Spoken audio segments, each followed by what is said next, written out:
Des, we had a great time in the Armory last Saturday night with a lot of great racing. One of the winners, Jordy Beamish, is going to come down in distance today to run the mile. Yeah, Jordy Beamish looked fantastic running the 3,000 meters, set the New Zealand national record in that meet, and he's been kind of an underdog in these races.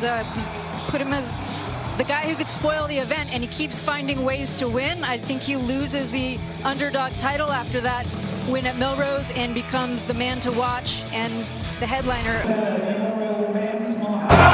Here comes Beamish on the inside. Can he find space between the two former ducks? The straightest line is the inside. Oh my! And in Staten Island, the legend of Jordy Beamish continues. Des Linden joined me for that call last week at the Armory at Melrose. He won the 3,000, picking off Cole Hawker and Cooper Tier, and now he goes down in distance the mile, and he'll face an equally talented field here today. Yeah, an underdog no more. He's kind of on everyone's radar now. He sneakily won at Prefontaine. He sneakily won last week in Melrose. He's got to be the man to mark and to watch out here today. And there is a look at Beamish, 25 years of age, and Colby Alexander, another one of those former Ducks, but he's kind of emerged. He's going to be somebody to pay attention to this year. Huge breakthrough race last weekend. He hadn't PR'd since 2016. He went out with the leaders and was rewarded with a nice 3:52 and a lot of confidence heading here.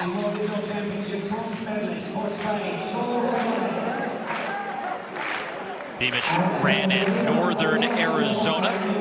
A year ago raced here, but came out of the competition injured. That's been kind of his, not to use the pun, but the Achilles heel to his career so far. He's kind of been banged up. Yeah, it shows you exactly what consistency can do. We talked about the 10,000-hour rule earlier. He's a prime example of being consistent. So officially the Tommy Leonard Memorial Men's Mile, the New Balance Grand Prix.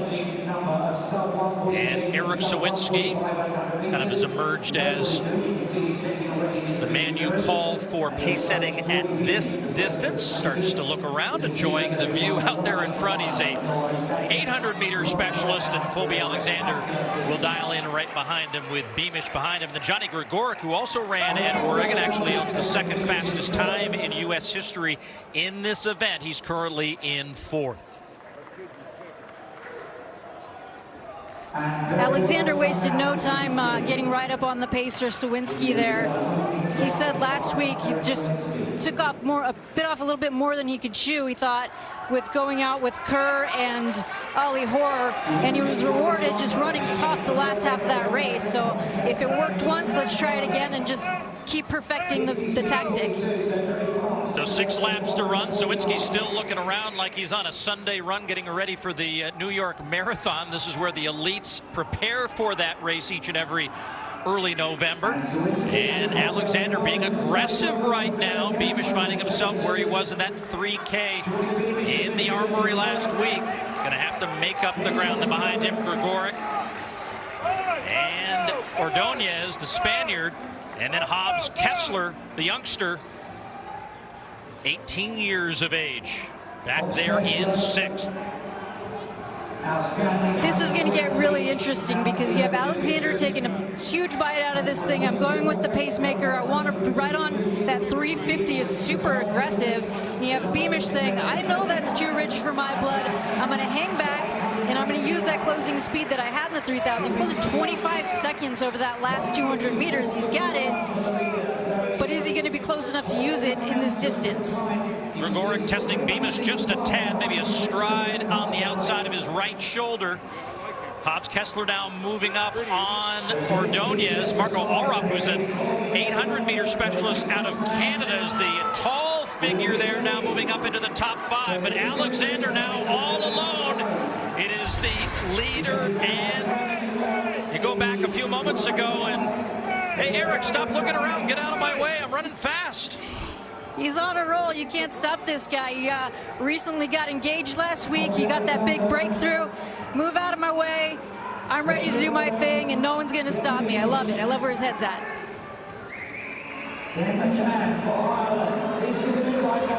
So winding up now for the last couple of laps. Look at the gap that Colby Alexander has to the rest of the field.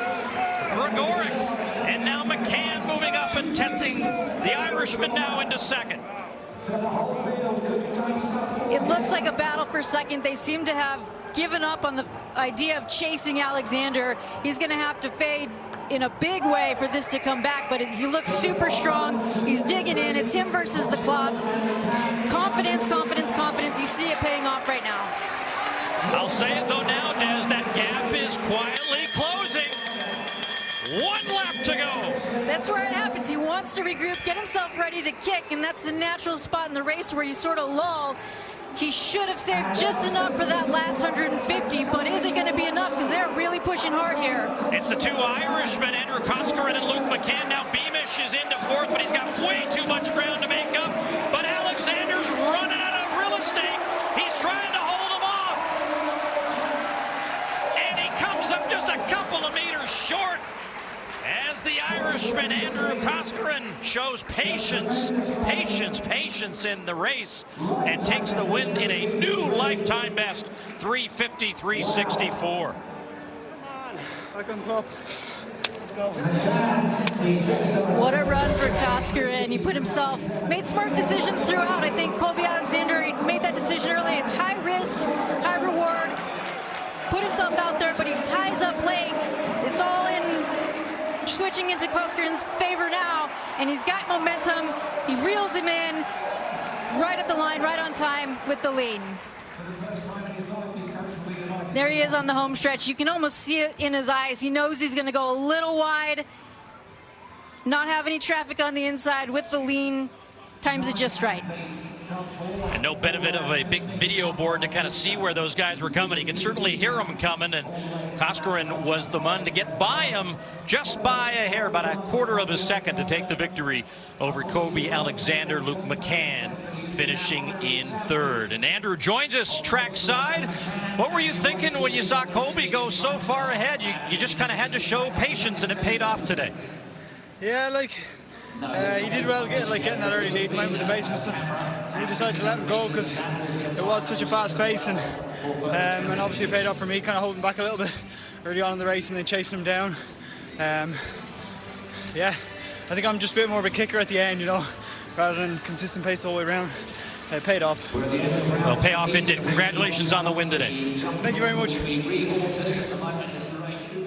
And one more look at that sprint coming home. 3 in the battle, and only 1 would emerge. The Irishman, Coscoran, takes the mile.